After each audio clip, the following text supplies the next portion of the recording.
Are we ready?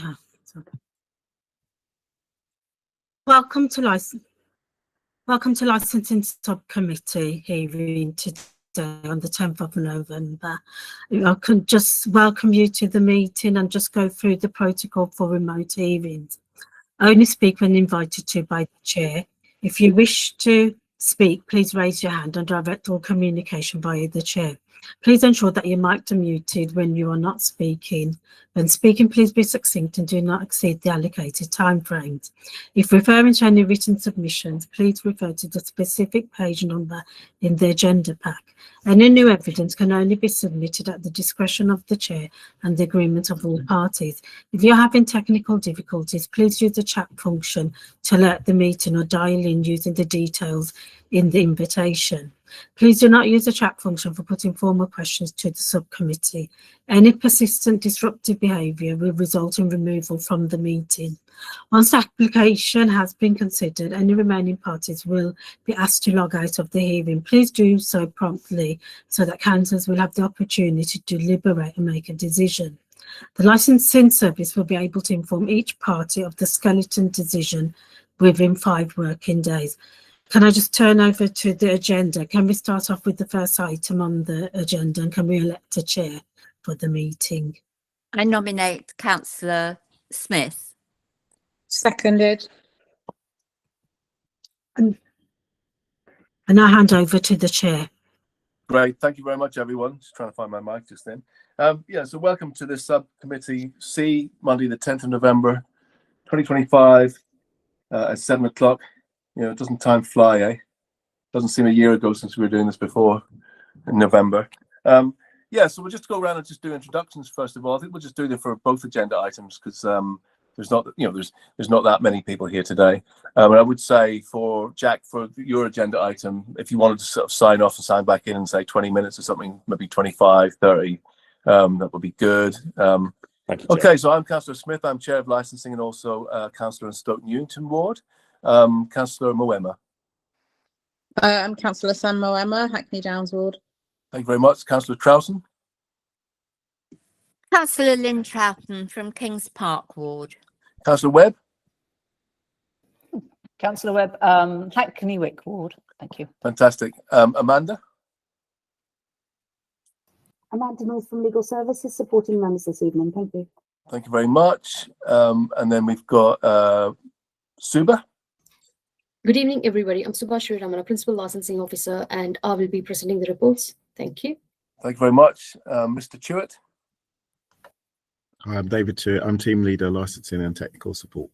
Thank you very much. We've heard from Rabia. Thank you very much. Rabia is our Governance Officer. Thank you, Rabia, for all you've done. And Anwar is our IT person, so thank you, Anwar, for what you do as well. And then we have, let's move on then to Mr. Hopkins. Good evening, Chair. Yeah, just explain who you are, Graham. Yes, sorry, I'm from GT Licensing Consultants, representing Mr. Cuckoo, who's to my left, the applicant for QQ Grill Restaurant and Lounge. Excellent, thank you very much. And I might get some wrong orders, but it doesn't matter. Jack, Mr. Spiegler, do you want to come in and just say what you're doing here? Hi, Chair. Thank you. Jack Spiegler, solicitor for the applicant of the second agenda item on Mentmore Terrace. And I've got George and Alex there also joining remotely. I'm gonna stay on, Chair, but I'll let them know when we're ready to go.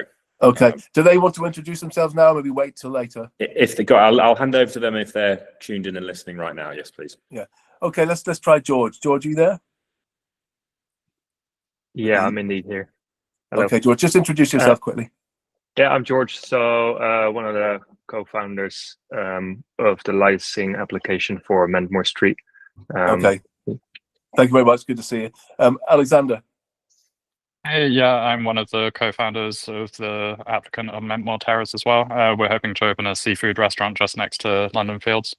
Yeah, brilliant. Excellent. Okay, Alexander, thank you for that. Jack, maybe try 20, 25, 30 minutes, something like that. You can just keep an eye on it for them.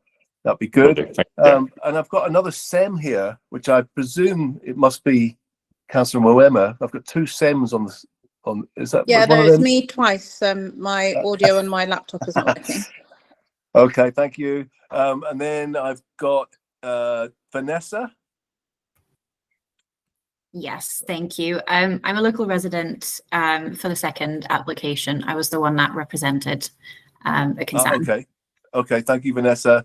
You can maybe chip back in 20, 25 minutes or so. Yeah, just keep an eye on it. And then I've got a Jay on here. Who's that? Is that I'm a representative. I made a representation on the first item. okay? Is that C3? I guess I don't have it in front Yeah. of me. Would you like to be referred to as that C3? Jay's fine. Jay's fine. Okay, Jay. Excellent. Okay, I think we've done our introductions. Just checking with Rabia. Have we got through them all, Rabia? Yes, we have. Chair. Okay, excellent. So we've done the introductions. Okay, so let's go on to the agenda then. So agenda item 1, election of chair, we've done. Agenda item 2, apologies for absence. Apologies have been received from Councillor Patrick today. Declarations of interest. Do members have any interest to declare? I have none. No, Chair. Thank you very much. Minutes of previous meeting. Agenda item 4, no minutes for this meeting. Agenda item 5, hearing procedure. I'll run through quite quickly here. Because you're probably, Mr. Hopkins, you're probably well aware of it, but I'll just go through it anyway. For others. Step 1, election of chair, which we've done. Step 2, these are 5-minute slots. Step 2, the licensing officer will outline the report. Step 3, the applicant will present their case in support of their submission. Step 4 will be responsible authorities, and today we just have licensing on this one. And then step 5 is other persons, and I think we've got one person here today, Jay, who is one of the other persons. He had over 5 minutes, will come in and speak. Step 6, discussion phase over 15 minutes. Step 7, closing remarks, and step 8, final points of clarification, and then we're done. So, is that clear for everyone? Everyone happy with that? Okay, good. Okay, so let's invite Suba, the Principal Licensing Officer, please, to outline the report for this one, 331 Wick Road, E9 5DH. Thank you, Chair. As you mentioned, the item we are going to consider is for the variation of the premises license received under Section 34 of the Licensing Act 2003 for the premises QQ Grill Restaurant and Lounge, 331 Wick Road. The application seeking extension of films, live music and recorded music from midnight to 2 a.m. on Fridays and Saturdays, and for late night refreshment and supply of alcohol from 30 past midnight to a.m. on Friday and Saturday. Representation remains from licensing and other persons. We have received additional information from the applicant and C2, and all those information has been circulated, and I have nothing else to add. Thank you, Chair. That's great. Thank you very much, Suba. And now we'll just move on to Mr. Hopkins. Thank you, Chair. The application before you, as you've heard, is for a variation. So we're not looking at the current licence, and it's not in a CIA. By way of background, the restaurant employs 8 staff, chair, and 3 SIA door supervisors when required, and the capacity is 135. We're only asking to extend the permitted and opening hours for Friday and Saturday, not during the week, the working week, or when children might have to go to school. It's for all activities, although the application for off-sales to be extended was withdrawn by agreement with the police. So it's everything else except off-sales. We're just asking for on-sales of alcohol, films, music, etc. Okay. We reached agreement with PC Griggs. So I'm grateful to her as ever. We did submit the dispersal policy and parking policy at the request of the police, and they were satisfied with those, so they withdrew. We've reached agreement with the Environmental Protection Team over waste conditions. They've been withdrawn. I did try to reach out to Mr. Chewett, but was unable to get hold of him. I did speak to Councillor Kennedy. You know his stance. He's looking at the framework hours. We did reach out to the residents, but didn't get a reply. So really, the resident OPC3, I think it is, asked for a revised plan. That has also been submitted with the parking area removed. Just give a little bit of a background for Mr. Cuckoo. He's got another restaurant, same name, in Barking and Dagenham, in a heavily residential area which we know well.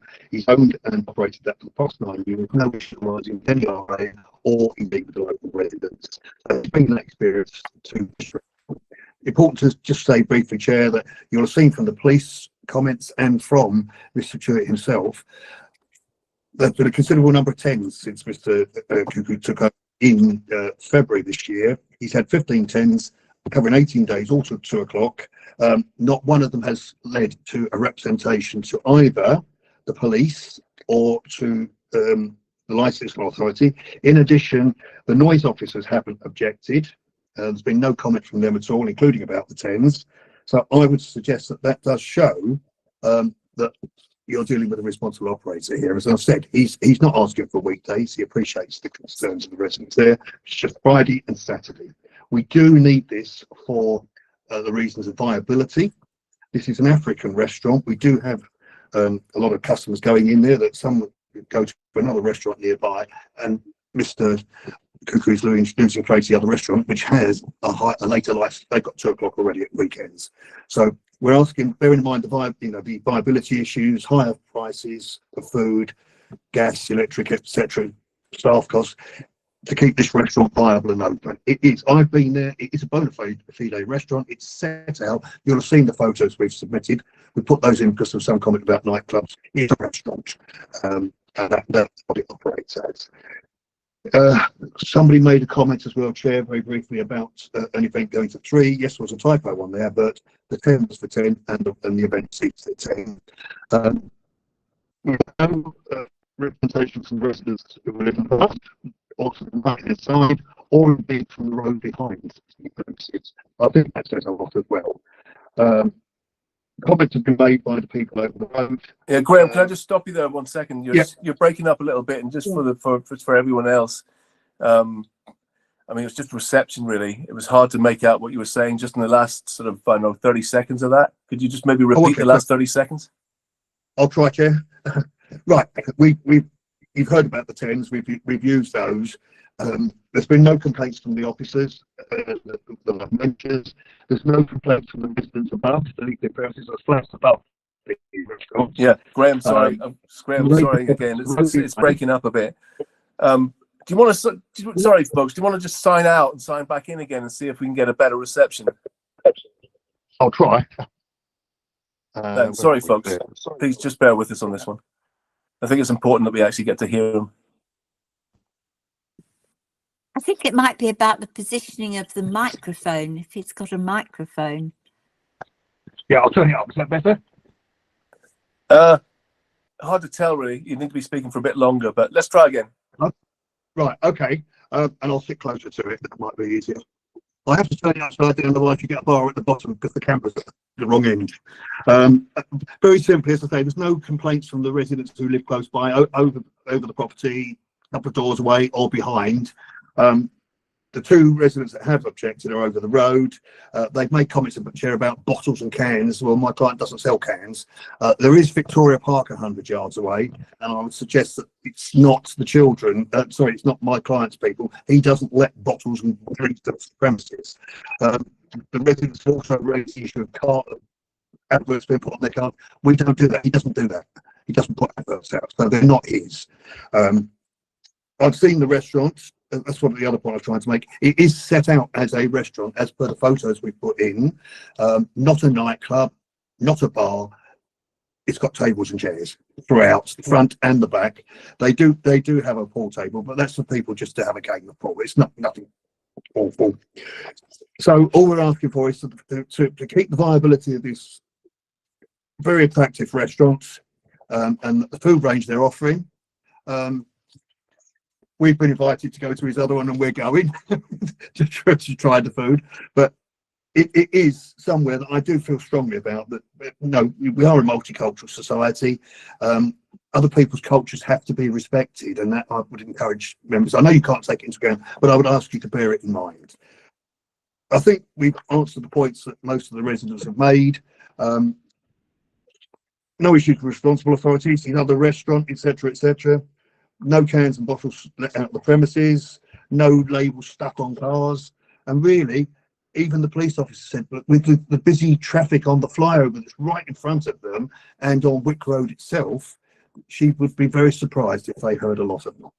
Okay, great. Thank you very much, Mr. Hopkins. Slightly over time, but then we had a few problems, technical problems in the middle. So that's okay. Excellent. Thank you very much. Okay, then. Let's go to responsible authorities then. Please, Mr. Chewett. Thank you, Chair. I'll keep it very brief. My representation is at page 47 of the printed agenda. So within that, I just highlighted that in the past, in particular, we did have some concerns and some complaints about this premises at this location, but I should stress that under the current ownership and management, we couldn't find any recorded complaints. So it's just that concern about the hours, that proposal to operate that is longer or further away from the hours are set out in LP3 core hours, is slightly isolated where it is from public transport. And essentially that's it really, just some concern about that. Okay. I must say though, and I must apologise to Mr. Hopkins, because he did, as he said, he did reach out to me and we weren't able to have a conversation. So I do apologise for that. Okay, thank you. Do members have any points of clarity at this stage? No? Move on. Okay, fantastic. Thank you. Okay, so now we move on to other persons. And I would like to call Jay. Just before you start, Jay, Rabi, is Jay the only one on here? I'm just looking, Chair. So we have Councillor Webb, Chair. That's Oh, Councillor Webb, of course, yeah, absolutely. So those two, yeah, Jay and Councillor Webb. Yes, that's Brilliant. correct. Okay, Jay, do you want to take your 5 minutes? Happy for Councillor Webb to go first, if that's okay with her. If you want, yeah. Councillor Webb, you happy with that? Yeah, fine, Chair. So just on behalf of the Wickwell councillors, we've been here before, we've stated the concerns before, and I thought that we had pressed the point that core hours are core hours for a reason. In response to like the justification that they haven't had any objections to the number of TENs, it is, and I wish to stress this point to the committee, the nature of the problem that has been raised with us by the residents, particularly of Cadogan Terrace. The resident of the house next door, Wick Lane, gave up and now lives elsewhere due to ongoing problems with the clientele, is that it is a drive to venue. It is late night. You know, it's not evening, it is late night, and that's the nature of this. So the nature of the noise disturbance is that it's a drive to, and it's the cars pulling up, talking, and then they're coming back. And, you know, they can have, you know, what are they? You know, it's just to give the residents a break at the weekend. They have the right to get a night's sleep. Yeah, and then to be doomed to every Friday and Saturday night know that they're going to have a car park outside their front and back because they're kind of underneath the A12 flyover. It's very unfortunate, but all the noise kind of comes down. You've got the venue, you've got the residents underneath, and it's used as a car park, and it's the car parking noise arriving late, as has been honestly presented by the applicant, and then they leave really, really late with that door banging and driving off and people coming out. So in the best will in the world, it is a creation of noise and disturbance, which you know, we will not be happy for it to be endorsed on a weekend basis. Absolutely not. No, thank you. You've got your TENs, and it has its knock-ons, and I'd say people have difficulty reporting this as an objection because it's like kind of noise that you wouldn't call our noise service about, because it happens, it bangs, you just want them to drive away. Yeah, you would ring up if it was a party noise, loud music. So that is what I would really wish to stress to the committee. Thank you. Thank you, Councillor Webb, for that. And over to you, Jay. Thank you. The three areas I want to look at really here. Firstly, trust of the applicant and the venue. Secondly, what current policy is. And thirdly, the licensing objectives. So firstly, with regards to trust, Mr. Hopkins dismisses this advertisement for a 3 a.m. finish as just a typo. Well, this was a carefully put together poster on social media. So, all right, maybe it's a typo, but even if it's just a typo, then it shows a lack of attention to detail. Likewise, the area they're trading on out front, that I say they do not own, and they have no reason to be there. They have no legitimate reason to be there. My question to them, I invite you to ask them, what gives them the right to trade in that area, which is particularly disturbing to local residents next door and indeed above in the pub building itself. They recently, the freeholder, so the owner of the building, applied for what Mr. Hopkins called a shadow license, which was awarded on the basis of core hours. I'd have preferred it if it wasn't awarded at all, but that was the decision of that licensing subcommittee, to award it on core hours. And I think the fact that there have been 4 tenants in 6 years here shows that there's major turnover. So how can we trust that QQ will still be there in a year's time? And the very fact that the freeholders saw fit to apply for a shadow license just shows the extent to which they don't even have trust in their own tenant, because as Mr. Hopkins himself said, it's to keep that license in reserve in order to protect the landlord from a tenant who may have a grievance with them or is a rogue tenant. So moving on to policy, you won't need me to remind you that Hackney's licensing policy in residential areas without exceptional reasons runs till midnight, and this application seeks to run films, music, late night refreshment and alcohol all the way through to 2 in the morning, closing at 2:30, which of course then Chair, means not that... to interrupt you, sorry Jay, we seem to have lost Okay, the applicant. Can we pause the clock, please? Yep. Don't know if he's lost reception. Yeah, I didn't notice that actually.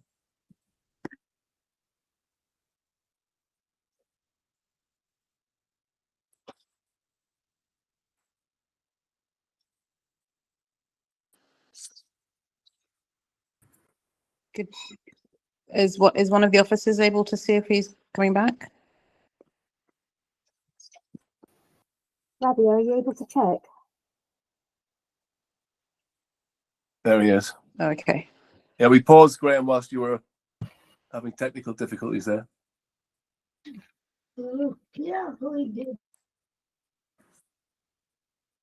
Okay, he's back now. Well spotted, Councillor Moema. Jay. Does Mr. Hopkins perhaps want to say where he was up to? Because otherwise, yeah, he might not Mr. heard, Hopkins, which isn't where fair did you anyway. hear up to? Yeah, I can't hear you. You're on mute.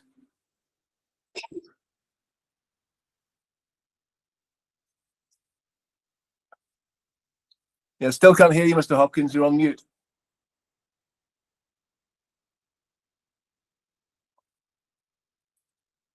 Yeah, still can't hear you. Maybe it's an IT problem. Yeah. On the screen, my end, it says you're on mute.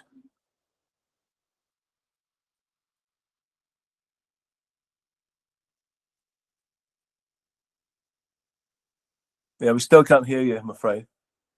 Rabbi has just asked him to leave and come back again.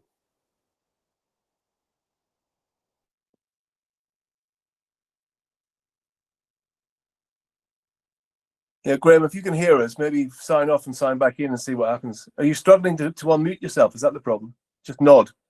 Yeah, okay. Yeah, why don't you just sign out and we'll wait for you to come back in.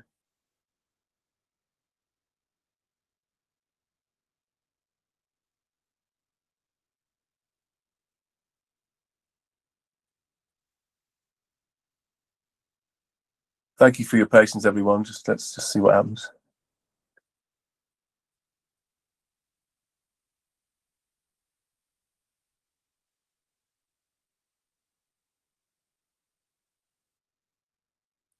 Okay, still on mute.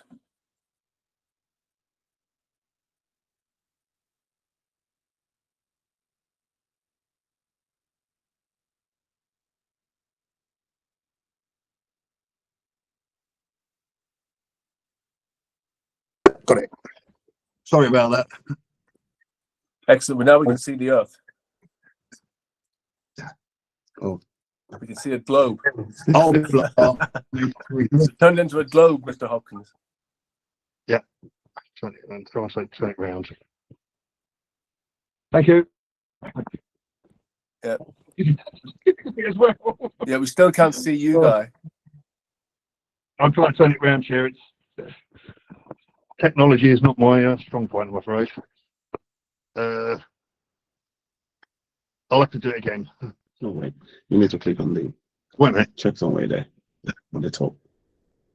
Yeah. Yeah, it's just you need to fake point the camera at you guys. First one? Try that one. No, that's the. No, I don't know. That's it. All right. Yeah, we can see now. Perfect. Okay, so Mr. Hopkins, where did you hear up to? Where did you hear up to from Jay? Oh, the first part of the gentleman's conversation about the front area. Okay, so you got up to the front area, Jay. You were talking about the planning stuff. Off you go. Okay, so with respect, unfortunately, that's right at the beginning. So can we reset the clock? Jay, off you go. I'll reset the clock. I'll give you a bit longer. Go on. So I'd mentioned the advertisement which said 3 a.m. and I was talking about the licensed area, and I suggest that the question to them is what gives them the right to trade there? Because in my submission, they have no license from TfL and they do not own that land. There was a recent application at the same premises for a different license, which Mr. Hopkins at the time called a shadow license, which was granted by the licensing subcommittee, but on the basis of core hours, on the principle that core hours are appropriate here. In addition, in the course of that meeting, Mr. Hopkins stated that the shadow license was to protect his client's interests, as in the freeholder.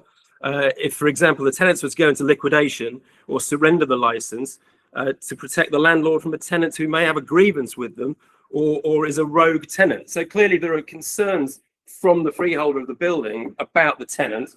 And indeed, this is the fourth tenant, the fourth operator here in the last 5 years. So there's huge turnover and a worry that anything that were to be granted in terms of extended hours here, who knows who could be trading it in a year's time. My second point was going to be on policy. You won't need me to remind you what core hours are.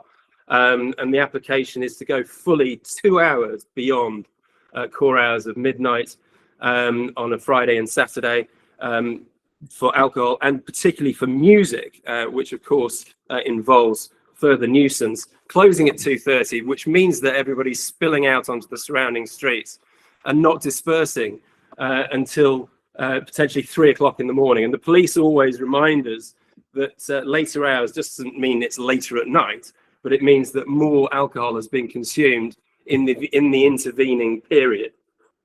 So in terms of the licensing objectives, we're mostly focused here on public nuisance. And it's important to note, as Councillor Webb alluded to, this isn't a pub, this is a party venue. People come from afar, and by the applicant's admission, he wants them to come later from another venue up the road. It does nothing for the local people in terms of the economics of it, in terms of employment. It's just a nuisance. Everybody comes in cars. Cadogan Terrace in particular on a party night gets flooded with 30 or 40 big vehicles, massive Range Rovers or Audis and Mercedes. And this is a residential area. You've got Vauxhall Crescent behind, you've got Wick Road itself. There are the 9 units within the same building directly above. The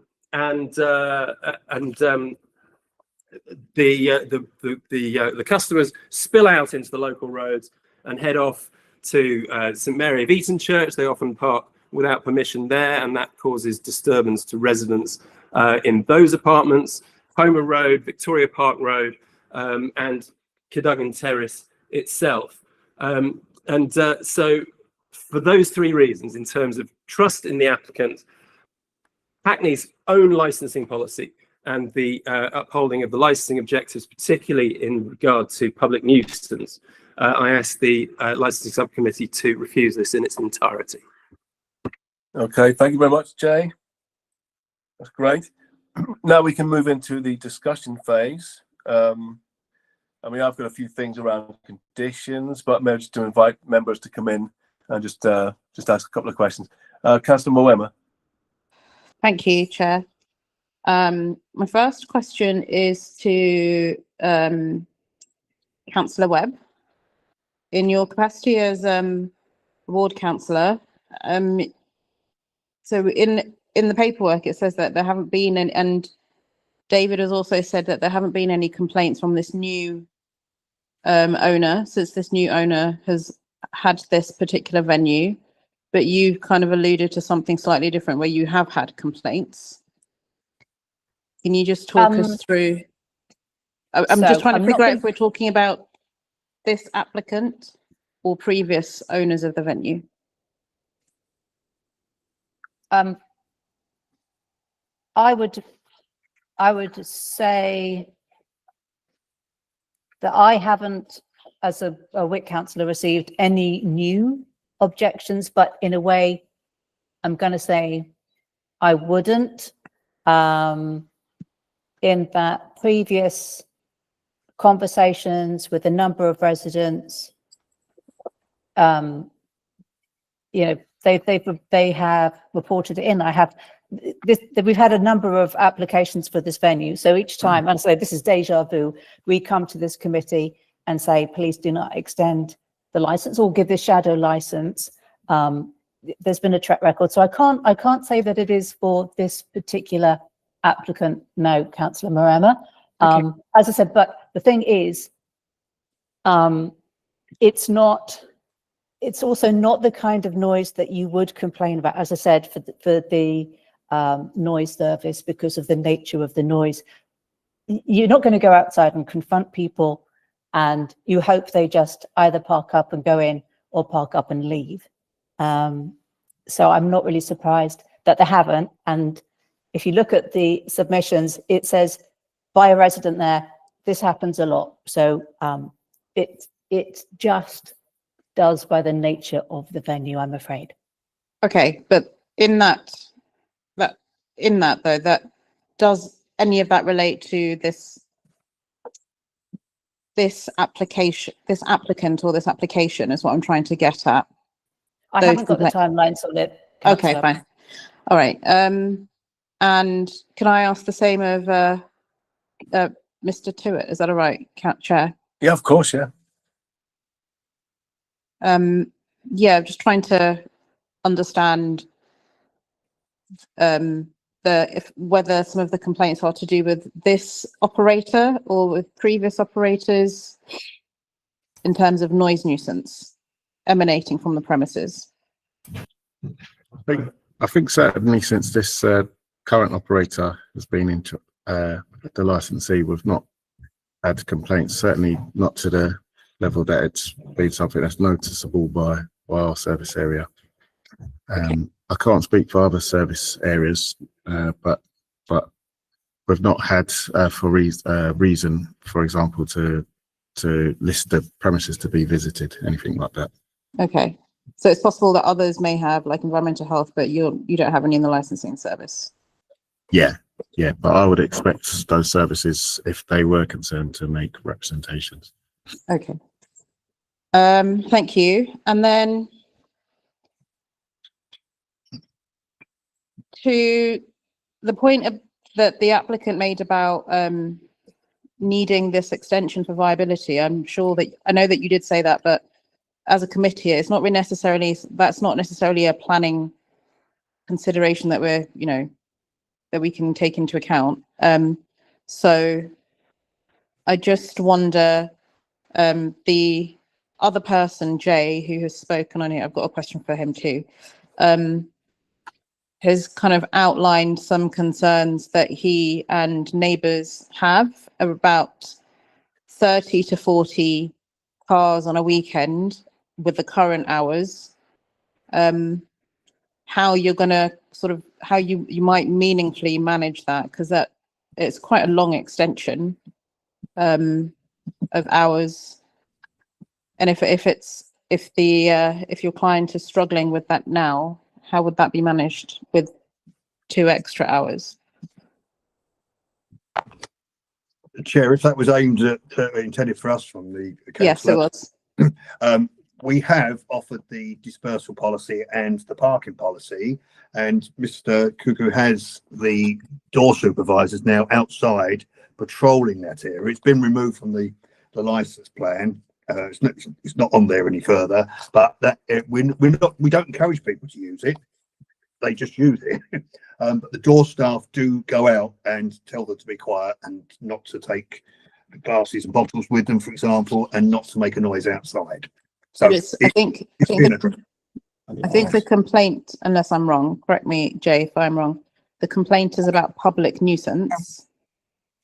Well, that would be noise, wouldn't it? We're talking about in essence there, but it's noise, but it's also having scores of vehicles outside your house with people coming and going until now you're asking for 2 in the morning. We've got one already, of course, but they're asking, it's 2 hours we're talking about deliberately at weekends. So we can't send people over the road, but what we can do is when they leave, make it perfectly plain to them, as the door staff are doing. And indeed, Mr. Cuckoo told me himself before, when we went there, he actually goes with the people out to the parking in the area to make sure they don't make a noise. So he's doing everything he can. They are told strictly when they leave to be quiet. So they're doing what they can. The door staff are even patrolling those areas. So we're taking an active line. Okay. Jay, did you have anything to come back on that? Yes. It's only human nature. If you're leaving somewhere, particularly if music's been playing loudly, you're going to be excited. You're maybe, had some drinks. I mean, that is the business we're in here, right? So hopefully the driver of the car has not been drinking, but everybody else has. So, you're likely to be excited, and that's the experience, is that people are shouting and screaming, and it's particularly bad in the summer because people linger even longer.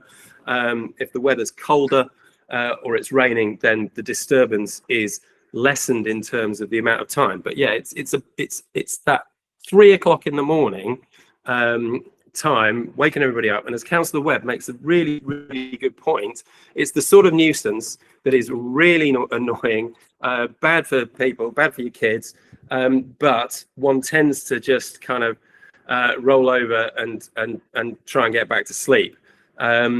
But it's not fair. It's not fair in a residential area to have a load of people flooding the streets at 2:30 in the morning. 1 o'clock in the morning, meaning that we're disturbed up until 1:30, is plenty. Plus, they get 15 goes at 10s during the course of the year. Okay. And in your experience, have you had cause to complain over any of the 10s that have been used since January? That was to Jay. I've made no complaints. I'm happy to report that this operator so far is clearly is clearly an improvement on what's gone before. So I do wish them well, but they only got here in, I don't know, February. So they knew what they're getting themselves letting themselves into. They say they're experienced. They say they've got another venue. They know what they're doing. Well, they knew the license that they were coming into, and to start pointing up the road to other places seems really unfair. This license has been in place for many years. This is the 6th licensing subcommittee with regards to this venue in the last 10 years, and the 4th in the last 2.5. So it's pretty exhausting. But every single licensing subcommittee in that entire time has taken the view that current hours that the pub holds is plenty and not extended by a minute. And I asked this licensing subcommittee to continue that tradition. Okay. Can I have one final question, Chair? Yeah, to Far the away. applicant. Jay has suggested that you don't have permission to use the space immediately in front of the building. Do you have planning permission to use the space in front of the building? There are some photos in the pack. I understand, councillor, that it's on that part of the area is on Mr. Cuckoo's lease. And it has permission. This is not, I can't answer about planning. I'm not a planning consultant. It's on the licensing permission as well. It's been licensed front of that. But it's on the existing license anyway. But anyway, we shut at 10. Yeah, but that closes. Yes, I forgot that. That area actually closes at 10 on Fridays. It's not allowed. Yeah, no. I'm just the reason I asked. So there's obviously you need permission from licensing to use a space, but it also needs that's subject to planning permission. So I guess what I'm asking, you could have a license for something, but without the planning permission, you can't actually use it. So do you know whether or not it has planning permission? Yeah, it does. Right, Mr. Cuckoo says yes. Okay. All right. Thank you, Chair. Thank you. Okay, brilliant. Thank you very much, Councillor Troughton. Thank you. So I've just got a couple of questions for the applicant. Yeah, we're 11 minutes in, by the way, just to let everyone know. Regarding the dispersal policy, I noticed that you want customer. I mean, firstly, the complaints are about vehicles coming and going and the high number of vehicles. How does the dispersal policy address the high number of vehicles and the noise, of doors opening and closing and cars pulling up and parking? Because to be perfectly honest, from what I can see, I can't see anything that really, helps to regulate that in any way. Just asking customers to stay inside the venue and asking taxis to call the restaurant, when they arrive outside, that doesn't help in any sense to regulate the number of vehicles coming and going at any point, during the evening. And the thing is, if the later the premises are open, the later into the night that coming and going is going to continue. Normally in a restaurant, people are coming and going throughout the evening, but there's nothing in your dispersal policy that, indicates to me how you would keep that level of noise at an acceptable, tolerable level throughout your opening hours. So can you sort of expand on that for me? Thank you. Right. Well, what they do now, Chair, is obviously wherever possible, they're encouraging people, and have done since Mr. Cuckoo's been there, to use public transport. We've got Uber and Bolt in London. We live in Essex, but we use Uber all the time. So that's encouraged. And yes, if it's within permitted hours, they would ask the person to remain inside until the Uber pulls up. And they do normally, in fact, when I went there, they dropped us off at the site next door and picked us up there. It's open land, the car stops and goes. So that is encouraged. The doormen do go out and patrol that area. I can assure you that I am told that nobody parks under that flyover now, because Mr. Cuckoo's put a stop to that, and the doorman will stop people doing it. They'll be told to move their vehicles if they're seen and go to park somewhere legal. He has gone with them himself, and the door staff will do exactly the same. So that area is dealt with. We can't actually go marching down across the main road, but when they leave, they are told specifically that there are residents around and to leave quietly and not make a noise. They keep an eye on it the best they can. The area next door, the area that somebody complained about in the middle of the road, etc., the properties behind and to the side. So they are taking an active role. Okay, thank you. Okay, great. Thank you very much, everyone. Councilwoman, there was a hand there, but you put it down now. Fantastic. I'm just going to talk about a couple of things in terms of condition 37, page 62, bottles and stuff. Suggested times around when the bottles and things can be moved. I'm suggesting not between 11 and 8 in the morning, Graham. Could we put timing on that condition? Condition 37, page 62. It's just around the collection of bottles and things. Condition 37, page 62. I've got all the papers here. I'm just copied them off roughly on the thing, but yes, Mr. Cuckoo would agree to timings on that. Okay, brilliant. Excellent. That's good. And then we've got trying to work out where the smoking area was. Is it that little pathway to the left of the building? Is that where the smokers go? Well, what the chair's asking you, where the terrace is, you've got that path there. Is that where they go? Yes, it is. Yes. That's where they go. In your condition, you've got 10, but then in your dispersal policy, you mentioned 6, only 6 after 11. So that would need to be amended if that's the case. Is that in the dispersal policy? That's in your dispersal policy, but in the condition on smoking, well, actually, is there a condition on smoking? Maybe there isn't actually. I don't think there is. Can we just have 6 out? We're happy to just have 6 out there to keep the noise down. Okay, excellent. Thank you very much. And just to confirm, condition 53, page 64, the external area will close at 2200 hours Friday and Saturday night. Yes, Chair. Yep, excellent. We'll probably do a public informative around the planning situation because planning's not our deal here, but we will put a public informative on there to go and check all that. And then just on the dispersal, I just wanted to quickly, I know we're slightly over time, but I just wanted to kind of just go to the guidance, Mr. Hopkins. Yeah. 1413 and the licensing guidance. I just want to read this out because it sort of relates to outside of the venue and what we're supposed to do there.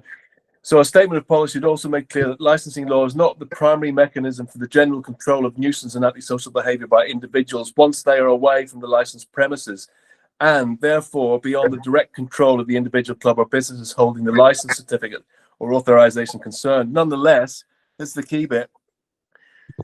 It is a key aspect of such control, and licensing law will always be part of a holistic approach to the management of the evening and nighttime economy in the general vicinity. Now, there's no measurements to say, you know, holistic approach 100 meters away or 50 meters away or 20 meters away. And I think what you're offering with having the SIAs there half an hour after it shuts is a good thing. I mean, obviously, you know what the problems are about Cadogan Terrace. There may be other areas around there, for example, if people did want to drive, that it could be indicated to sort of go to, you know, A, B, C, D, C, whatever areas, not just Cadogan Terrace, because Cadogan Terrace would be the obvious one because it's sort of just around the corner. But then there are maybe more just like other areas a bit further away where they could park, so we kind of get that dispersal of the parking. And then obviously it's down to the venue as well in terms of that sort of holistic management, because we do have a problem here with these cars. You know, it's down to the venue as to how you want to deal with that, really, because if you keep getting complaints from Cadogan Terrace, then you'll keep getting complaints from Cadogan Terrace, right? So there needs to be, I suppose, more of a holistic attitude towards that kind of extended distance. That's maybe what I'm trying to say here. I've just spoken to Mr. Cuckoo. He will look at, see if there are other areas around that, you know, a little further away that people could park at. It's just rather than focusing it all on one street, you know. Oh, yes. It could be 5 streets, 6 streets. You know what I mean? It could be 6 streets where there's like 3 or 4 cars in each street, kind of thing. You know, I'm just trying to think of ways through this. Just out a little bit, as it were.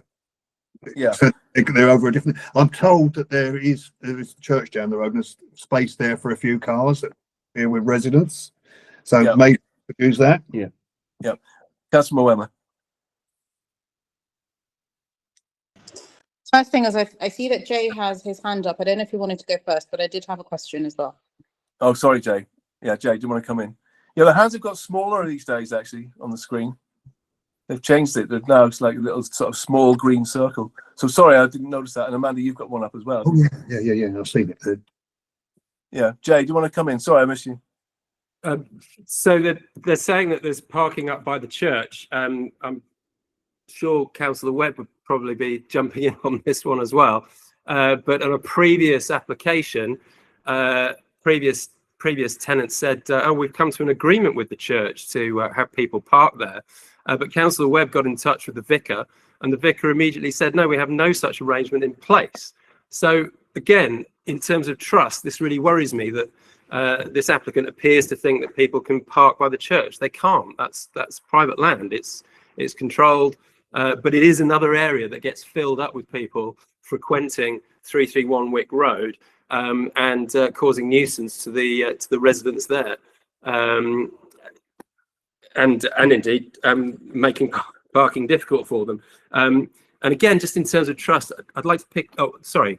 I would invite the licensing subcommittee to ask further of the applicant why and how he says that planning permission is in place for the land, the decked area in front of the building, because if that were the case, surely he would have supplied that during the course of this process.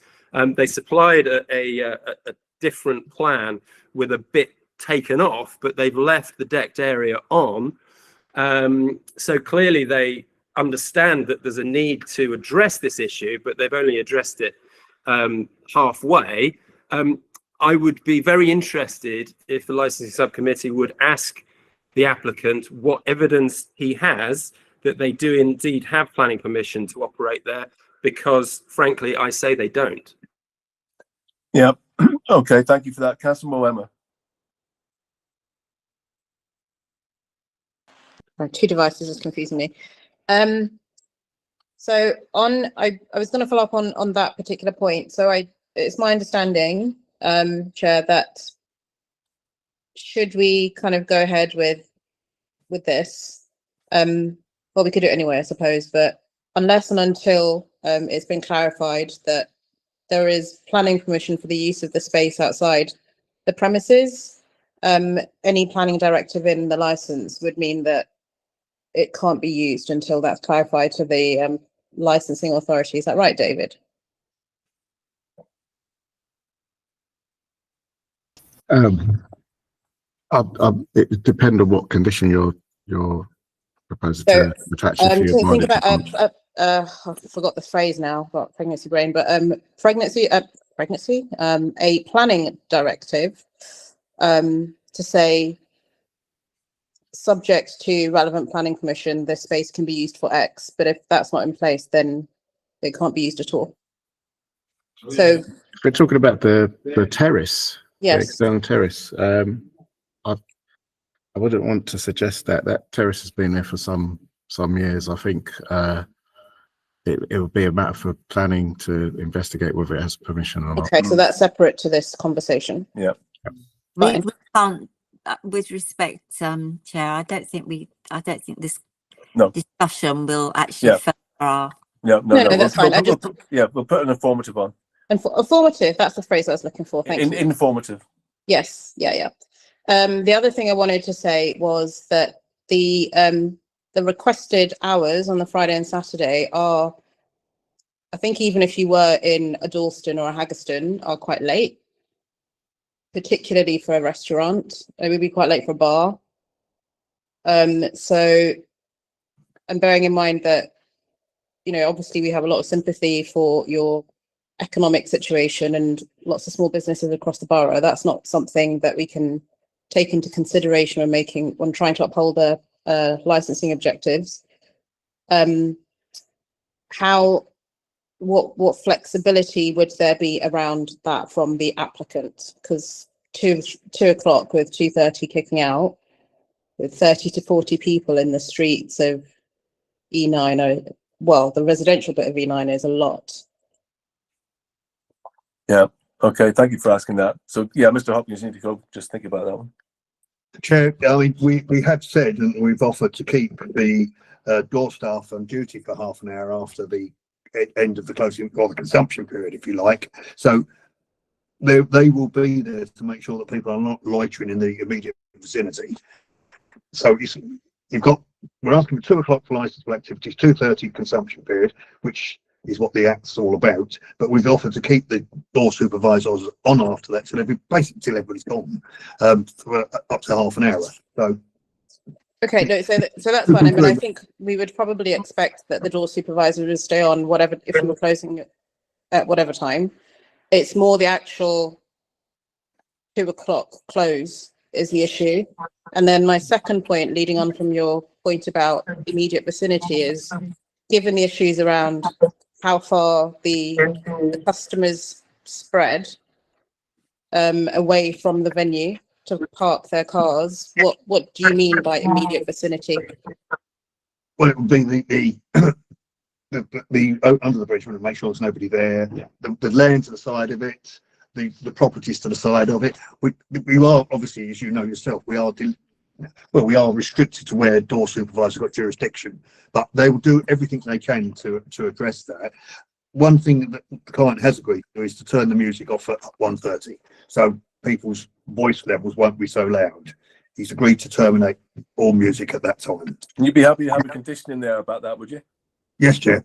Can I just come back, and we really want to try, I appreciate we're over time, but I really think it's important to try to square this. So the issue, Jay has said that there's no kind of personal issues about the conduct of the business necessarily. It is about, there is definitely a gap between the customers going beyond where the door supervisors operate, and then to go and collect their various parked cars at 2 or 3 o'clock in the morning. If your restaurant, wasn't open until 2 o'clock, then that wouldn't be a problem. Do you see what I'm trying to get at?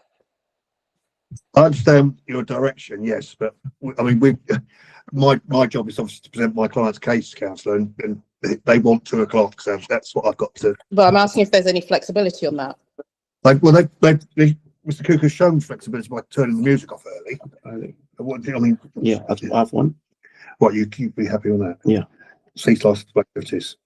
The activities, all licensed activities stops at half one. He will concede all licensed activities stop at 1:30. Venue Okay, so shaving half an hour off. Yeah. Venue's closed at 2 o'clock. Basically, I'll go to Yeah. All right, thank you, Chair. Thank you, Councillor Moema, for that. Amanda, you've got your hand up there. You might want to make a legal point, maybe, is it? Chair, I just wanted to make a couple of points. One, to double check that with condition 53, that they're saying that the outdoor area will close at 2200 hours on Friday and Saturday. Is that right? Yep. Double check that that's correct. Yes. Okay. Yep, good. yep. That's fine. And then the other point was in respect of the recycling that you mentioned earlier. Wick Road actually has a time band between 5:30 a.m. and 7:30 a.m., meaning that bin collections can happen between 5:30 and 7:30 in the morning. So right. I suppose what I was talking about is yeah. the venue just dealing with their own bottles, sort of thing. Not doing it late at night. David, Truitt, would you be able to clarify, please, whether or not they can do that, have a condition on for that, or would that interfere with the time band? Thank you. It's just, David, when they throw the bottles out, they we just don't make a want lot to of have noise, something, trying a to stop that. condition that can't be enforced. So what was the proposed condition? Yeah, so essentially they couldn't be putting like big tubs of pouring big tubs of empty bottles into other containers between the hours of say 11 and 8 in the morning. 11 p.m. and 8 a.m. Yeah, that just in the case of Wick Road though, that just conflicts with the time banding. Yeah, no, but it's not That's about what I meant, it's not about the collecting of it. It's about just the venue doing it. Yeah, but it's the handling of it. I don't know. I mean, if that's a condition you want to attach, it's just It's a potential conflict. That's why, because of the time banding that exists. Yeah, because it starts at 5:30 in the morning, doesn't it? Mm. in the case of Wick Road, it's 6:30 to 7:30. Well, we could do 11 till 6:30 then. Would that be acceptable, Mr. Chair? 11 p.m. to 6:30. Yep. That would be consistent with what the time banding is. Okay. Okay. Excellent. Thank you very much. Okay, I think we've had a good discussion here. I kind of do. I get the feeling that and what Councillor Troughton was saying as well, that the dispersal and the parking policy sort of need to be a bit more kind of beefed up a bit, really. I think, but I'm not quite sure how we could do that. David, would the licensing authority be prepared to kind of maybe help them a little bit with the dispersal policy and the parking stuff? I know parking's not the issue here, but I mean for licensing it's public nuisance. But could we help them with the just beefing up the parking and dispersal policy a bit. No, we can certainly have a conversation with them about it. Yeah, okay. Councillor Webb. I just want to check, do we get like last comments or anything? Yeah, you will. Yeah, don't worry. Okay, I mean, shall I just say that? Because I just want to say parking is the issue here. It is the issue. There is nothing that you can do to condition to alleviate what we are talking about. I know they're saying it's only 2 hours. These 2 hours are half midnight to 2:30 a.m. Friday and Saturday nights every weekend, right? The impact on the residents right next to it, close, and you know how people are. They will drive to the venue and they will find the nearest spot they can. And, you know, you cannot condition to make this application. I wish you could, right? I really do, Mr. Hopkins, but you can't. It has an immediate knock on, and every minute you add to this is another minute's less sleep for all the residents, you know, for this key moment at midtime, every Friday, every Saturday night. This is a massive extension. So in the best will in the world committee, you can't condition this to soften it. Okay, thank you very much. That was your closing remark then, Councillor Webb. Brilliant, thank you. And Jay, do you want to come in with your closing remarks? Just to say, just to reiterate that the three issues for me are trust, Hackney's policy, and public nuisance. So on each of those, firstly, in terms of trust, we don't know what the evidence is that the applicant says in terms of planning that they can trade on that land that they don't own. In terms of policy, even with this last minute backpedaling, they're looking for a full hour over core hours a full hour and a half over core hours for alcohol and late night refreshment, and it's just unacceptable on the basis of public nuisance. Even Uber and cabs is not an answer, because what happens with Uber and cabs is that they go to Cadogan Terrace. They don't go to the venue because it's a very awkward location. I wish the applicants well, but 1 o'clock is enough. Okay, fantastic. Thank you very much. And then we shall go to Mr. Chewett. Thank you, Chair. I've got nothing further to add. Okay, thank you very much. Okay, Mr. Hopkins, over to you. Thank you, Chair. I say the first point I'd make, if I may, is that there's no new evidence to support the complaints of noise. Environmental Protection haven't complained, noise team rather. Mr. Chewett hasn't, and the police haven't. The residents living next door or above or immediately behind haven't. We will work with, we're happy to work with Mr. Chewett. I've worked with Mr. Chewett before. I've worked with him over the dispersal and parking policy, if that's what you'd like us to do. The hours, as you've heard, have been, the requested licence hours have been reduced to 1:30 Friday, Saturday, music off at the same time, everybody out by 2, and the policies to be enforced, so people to be moved on and told to leave quietly. That will continue. As I say, the question of the terrace, we ask you to, as the legal officer has said, to disregard, because planning and licensing shouldn't be mixed. We'll accept the informative, but it could well be, in any case, even if planning permission wasn't granted, it's been used for so long, it's deemed approved anyway. That happens with planning. Yeah. That may well be the case. But I have asked Mr. Cuckoo several times now, and he is adamant, and I believe him. He's a trustworthy man. You've heard about his experience in Barking and Dagenham. No issues there over 9 years.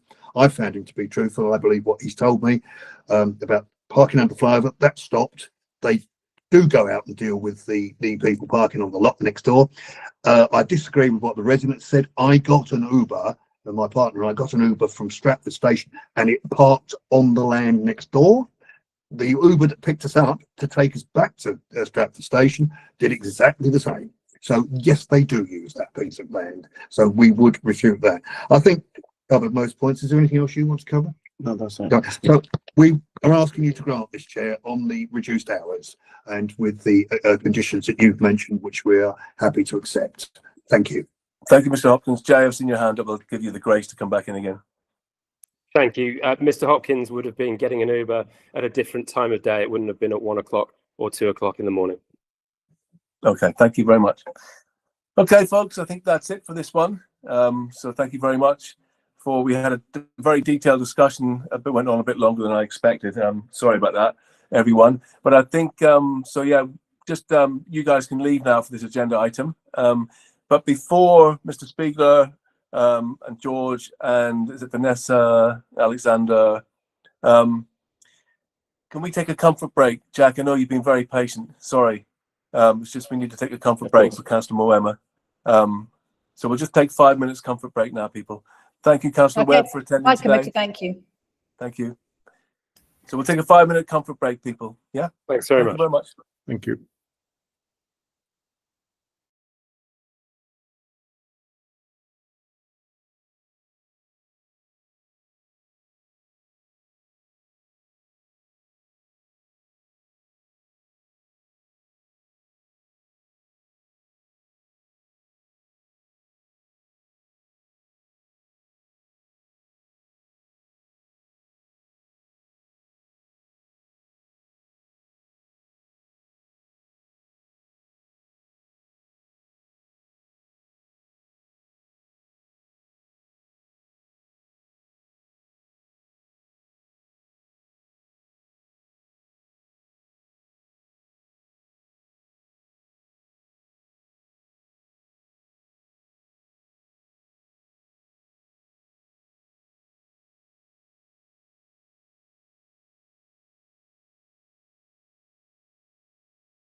Okay. We've had 5.5 minutes.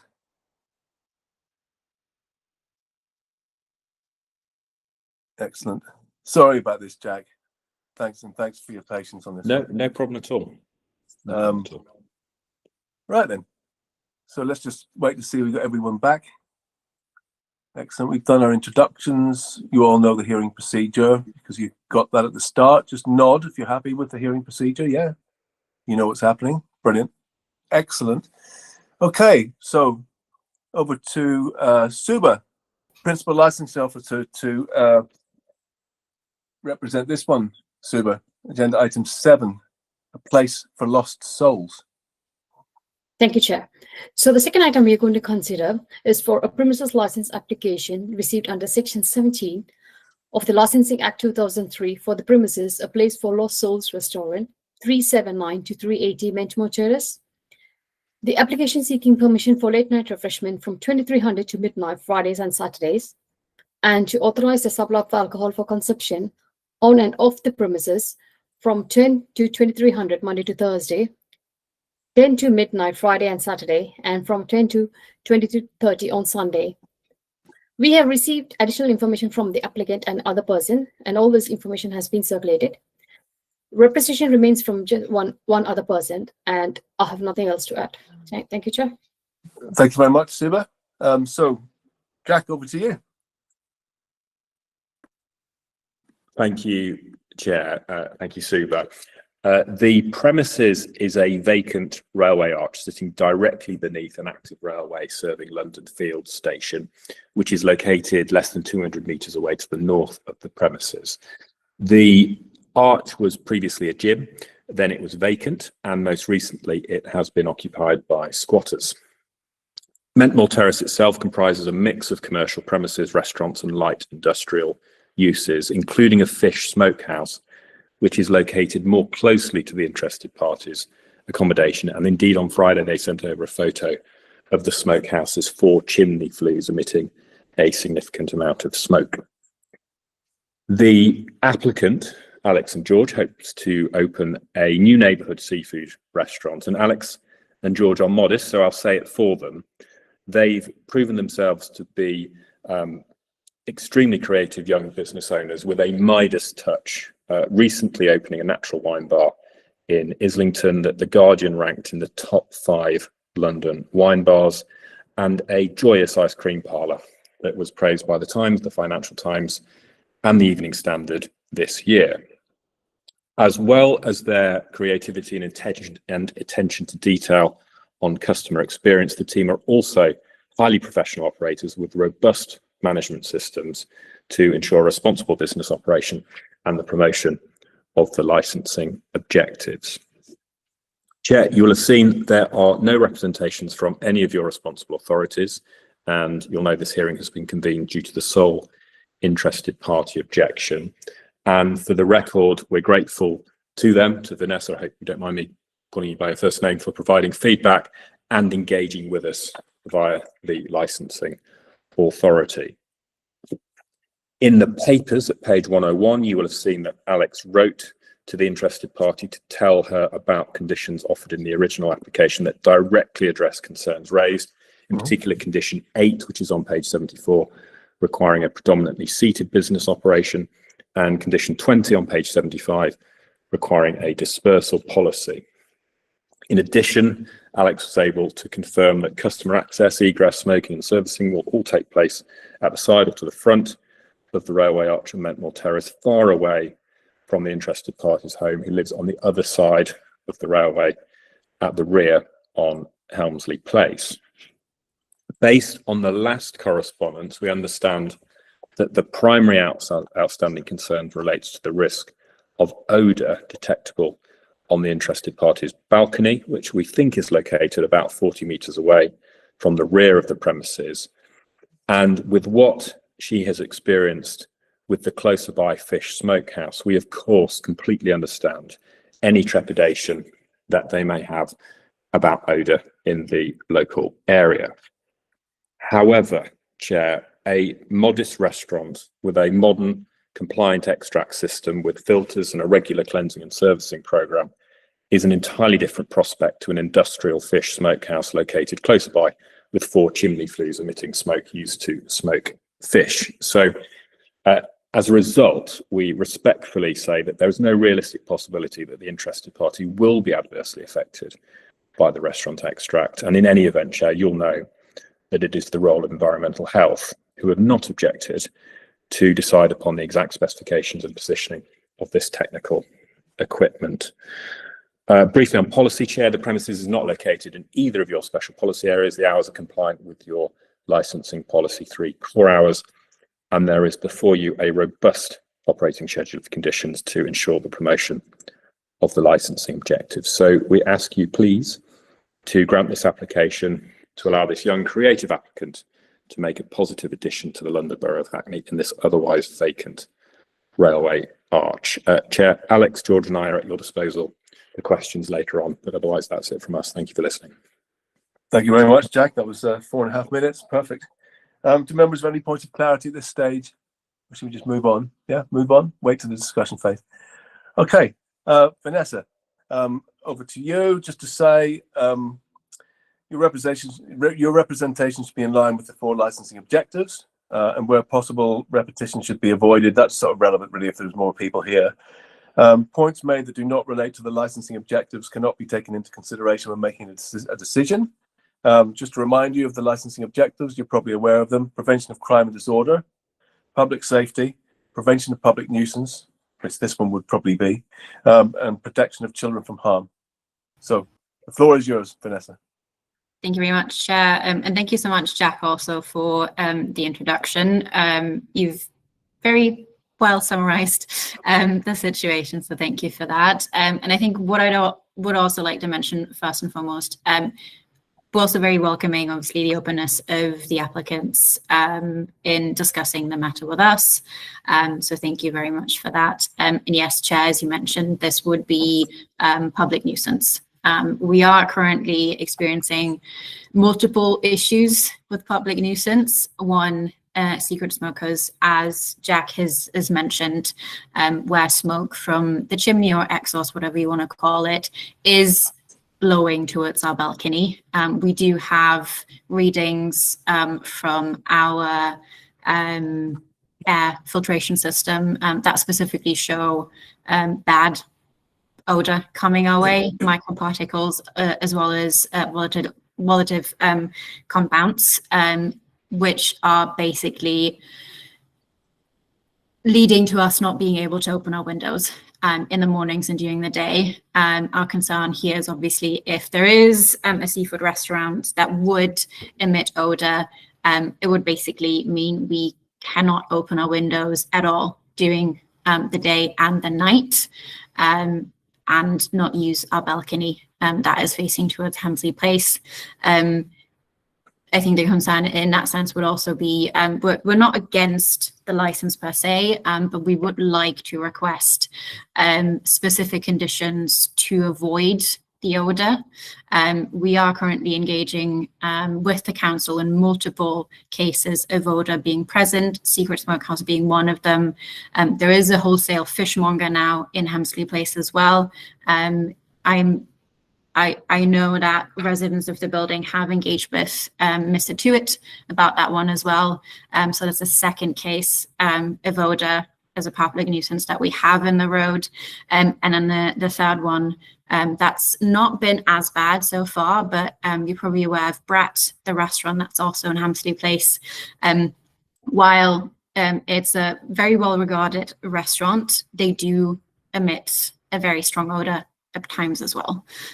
So we're just concerned about the odor that would come towards our balcony, rendering our balcony unusable, not allowing us to open our windows without having very strong odor present, specifically with the exhaust system being at the end or at the rear of the restaurant. And yeah, I think everything that the applicants have provided in terms of noise with dispersal policies, very welcome to see that. Just to give a little bit of background, again, unfortunately, a business on Hemsley Place does not follow their dispersal policy. where we have engaged the council as well in multiple occasions. I think that's fine for us, but it is the odour that would then mean we are experiencing odour from about 5 a.m.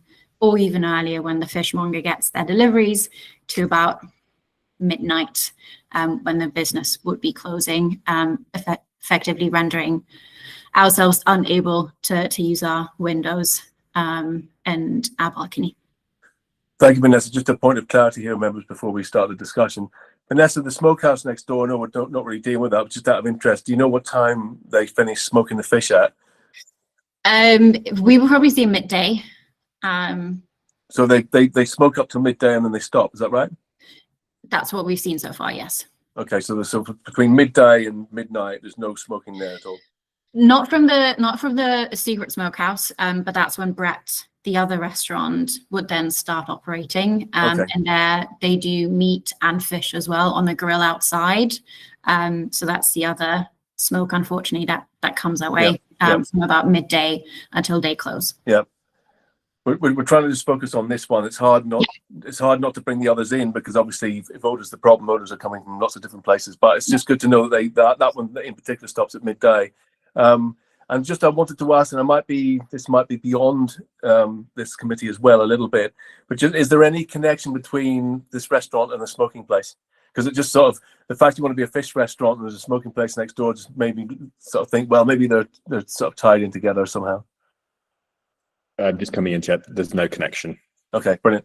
Excellent. So let's open the floor for questions from members then. Who wants to start? Councillor Troughton.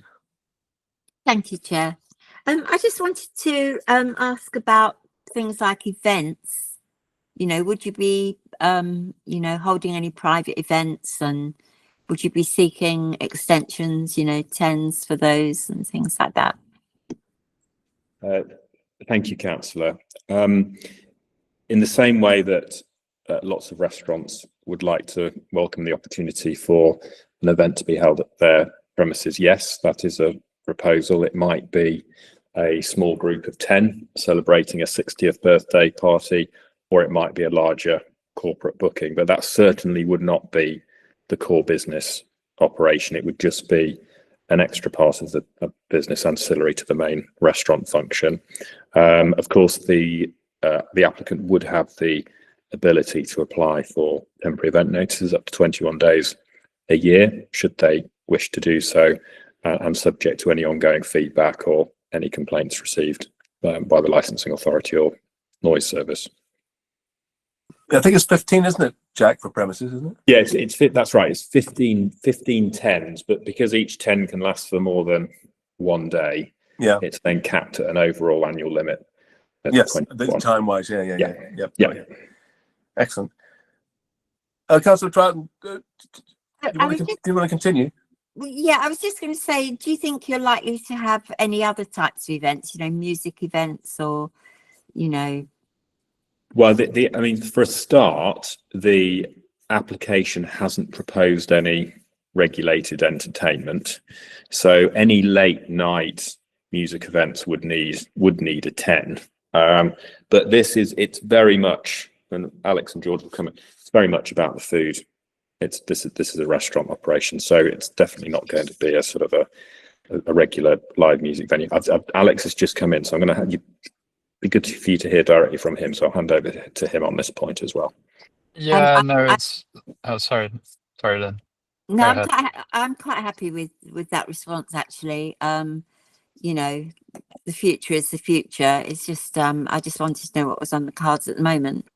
But I would be also interested to know whether there was any further work that you could do in terms of the extraction to divert it away from residential properties. Could it be higher up? Could it be facing in a different direction? Could there be additional filters, that kind of thing? Yeah. So can I just say as well, for the record, thank you very much indeed to Vanessa. She's been extremely fair and her feedback has been helpful, and it is being taken into account and will continue to be taken into account. I guess if we just address one suggestion straight away. Unfortunately, we can't put the extract on the front, and in fact, if we did put the extract on the front, then it may in fact be closer, much closer to other local residents. And you can see an apartment block in the photo that Vanessa distributed on Friday.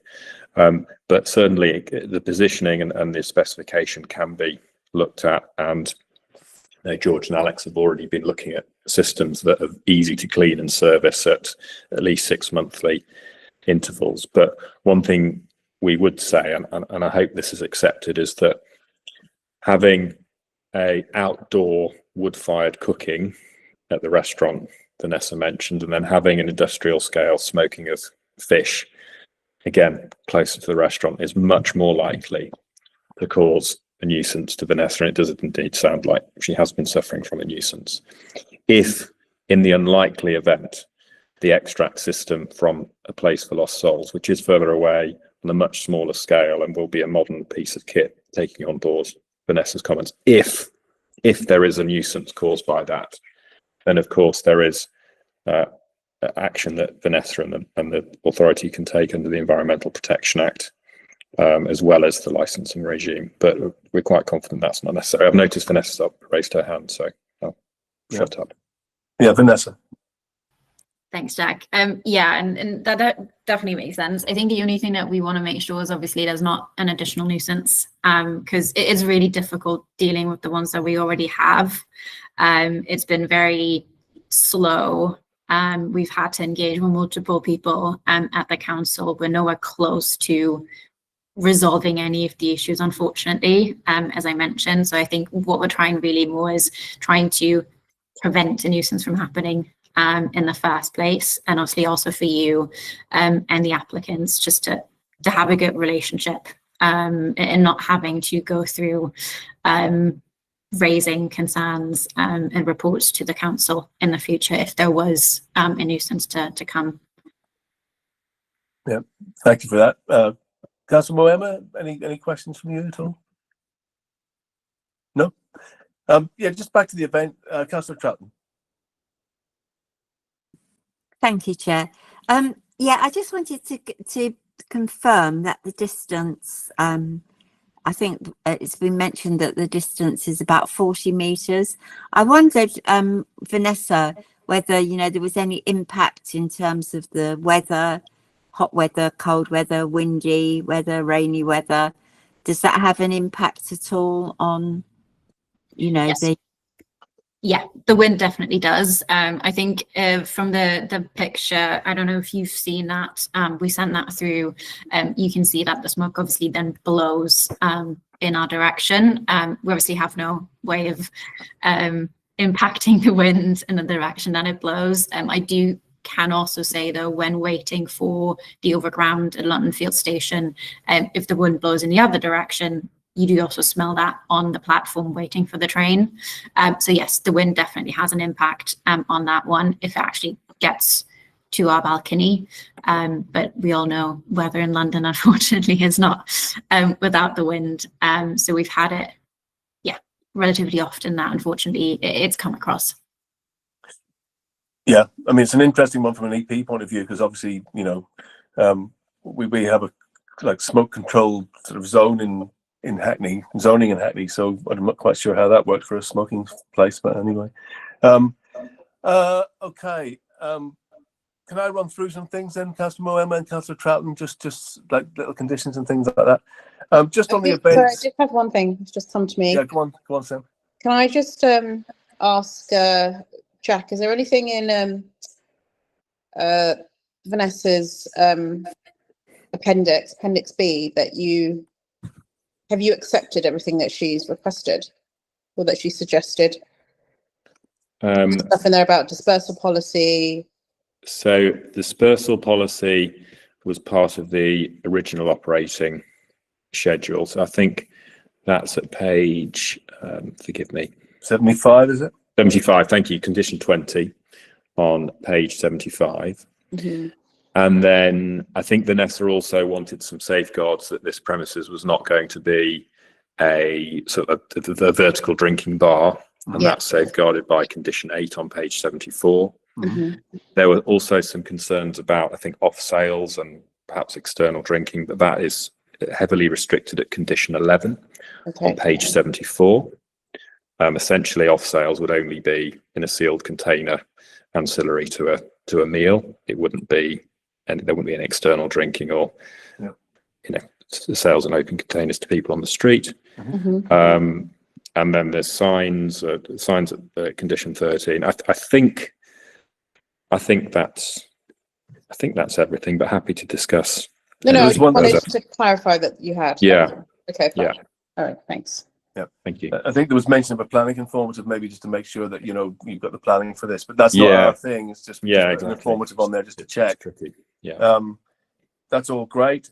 Just to go back to the events, number of events per year. I'm not sure if you mentioned the figure at all, and also would the tables and stuff still be in that big space if you did have an event, or would they be taken out to just create a bit more space for more Yeah. people? And that leads me on to capacity kind of thing, because if you're a restaurant, and I can see, and it's good that you've offered up Yeah. condition 8 on page 74, alcohol to be seated customers only, except for the hatched area. Yeah. Which I want to get onto. That hatched area, how many people can stand around there? That hatched area. Yeah. You Well, know. can I hand you over to Alex, Chair? You've heard a lot from me to talk you through the events capacity. Because a hatched stricter area. condition, as you know, just to say, would be ancillary to food. Yeah. Alcohol ancillary to food. If you're a restaurant, you shouldn't mind that, but you're trying to get around that by saying, except for except for that area there, the hatched area, and also for the booked events. Yeah. Yeah, sorry if I can just jump in there. Hi, it's Alex. I haven't really had an opportunity to speak so far. I'm one of the Hi there, Alex. co-founders of A Place for Lost Souls. So just to give you some sort of insight into events, we opened Goodbye Horses just over a year ago, and we've done probably 3 events, and all of those have been within our license. We haven't sought temporary event notices for those, one of which was a wedding that happened during the daytime. Obviously, we have found that these are helpful for our bottom line, which is obviously really tight already. Hospitality is a really tough industry with really tight margins, and you have to get creative and find ways in which to, keep your head above water and keep the cash flow going. And events are a really good way to do that. We get opportunities quite regularly from sort of fashion brands and things like this to use the space, and it's most often during the day, but we certainly would like to reserve the option to have them in the evenings. Regarding the hatched areas on the edge of the plan, they're standing bars. We have found in Goodbye Horses that to create a nice atmosphere in the space, it's sort of, just to be very frank with you, they attract different kinds of clientele. So the people who sort of sit down for long dinners, they will often be the sort of big spenders, but they often won't bring the atmosphere to a place. And the kind of people who are sort of happy to stand at the side of the room, they're often a bit younger. They don't have as much money to spend, but they are the ones who sort of bring the vibe, so to speak. And I mean, I would say that the total amount of people that would be able to stand around there wouldn't be more than 30, and it is limited to exactly that area. I've just seen that George has raised his hand, who is my colleague, and perhaps I'll just hand over to him. Okay, brilliant. Thank you. George, do you want to come in? Councillor Moema, I can see your hand up as well. Do you want to chip in now, or can you wait? Councillor Moema, can you wait? Or do you want to come in? I can wait. Okay, thank you. George. Yeah, I just wanted to obviously second what Alex says, and I saw you point at the plan, Councillor Smith. The square that you pointed to, that's the kitchen setup. So what? Oh, and that bit there is actually slightly separate. So that's where we'll serve coffee from. Yeah, what Alex is alluding to is at the bottom there, you'll see a standing bar under the tables. So it's actually quite a slim area that holds the standing space. It's the hatched Oh, area. okay. Yeah. I do believe there might be a small error on that plan, actually. Right. The bit that you've pointed to there, Councillor Smith, is actually a coffee shop. That bit. No, that's No, the No, that's the kitchen. yeah. kitchen. This bit. So Coffee shop. that's Yeah. a coffee shop. Which page number is that, please? It's page. It's 105. 105. Yeah, you've got like spaces for 48 sitters on there as well, according to the tables. Would that be right in terms of capacity? We're not. This is an adjoined coffee shop, which I don't know. Perhaps it makes sense for it to share a license, but we're not planning on having anyone in there at all. Okay. So where's the space for the people standing up drinking then? Is it that bit there? It's hard to see because I'm on a tiny Currently, phone. Maybe it's George can point it out. currently at the bottom. So under your bottom row 4 Yeah. tables. Yeah, That's that's it. Yeah. Right. Yeah, exactly that. Yeah, Okay, and so it's in, I that would can't. be in the main room kind of thing. Yeah, Yeah, that's it's in the main one room. large room. Okay, and you reckon 30 along there? I mean, that sounds like At a vertical most. drinking establishment to me. It's like, I know it's only 30, but it does sound a little bit like that. Councillor Moema, do you want to come in? Yeah, the only thing I'd say about that, Chair, that is not a dedicated space where 30 drinkers will be. A lot of the time it will be for customers who are waiting for their table or who have perhaps eaten and then retire to that area to drink. You're not going to walk in there and see 30 people drinking that aren't dining on the premises. 100% not. And when I say a standing bar as well, that's potentially misleading in the sense that it's just a strip of wood that's attached to the wall. It's not. There's no servers there or anything like this. It's literally just a spot for people to have a snack, like you would in, I don't know, in a taverna in Spain or something like this. You know, where it's a little bit more convivial and things like this. You'll have a couple of tapas there, and you'll have a glass of wine.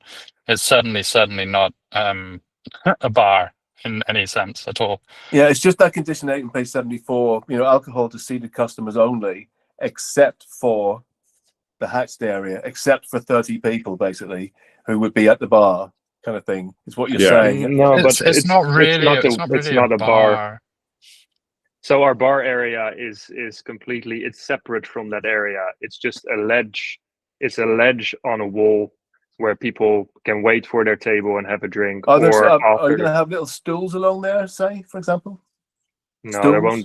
there won't be space for a stool. It's also like sort of a quicker rotation, and it's people standing and waiting for a table, or after their dinner reservation when it's up after a couple of hours and we have a new reservation in, we can move them onto that area to sort of finish up, instead of having to push them out of the door. Yeah. Okay. It's also in the grand scheme of things, Jay, if you look at the plan as a whole, it is a tiny proportion of the overall license space. If this was a bar, if this was some underhand tactic to squeeze a bar through, you wouldn't be able to operate it with such a tiny proportion of the space hatched up. Yeah. It really is just that. Well, it's all in the public record, all this, remember? Absolutely, So and I'm being recorded. Absolutely. Okay, Vanessa, I can see you there, and I can see Councillor Moema. I'm going to take Councillor Moema first. Thank you, Councillor Moema. Okay, so I'm not for a second suggesting that you're being underhanded, but it does sound like a bar. I think this has raised a few questions. So the total seated capacity is what, please? For people sitting and having dinner? It'll be between 80 and 100. And just to note, it would be an absolutely terrible name for a bar, a place for lost souls. It's a place spelled like the fish as well, and soul like the fish. It's really a seafood restaurant, and we're really being ambitious with the kitchen as well. And we've got some great chefs involved. Yeah. But And the other point, I'm sorry to interrupt, just because I can sense that there is some nervousness about this. We're not meant to talk about planning, but it doesn't have planning permission for a bar. It's an E-class unit. So if this was operating as a bar, not only would Alex and George be breaching that condition, they'd also be breaching planning. No, well. so it's more about the point, because there's that, and then there's the bit in the slightly separate but joint red box, which says counter seating too. What capacity does that have? That's a coffee shop. Just to add, unfortunately, this is a mistake on the plan, and I apologize for it being there. This is a coffee shop. If you want to So are you remove applying that, for a license for that as well?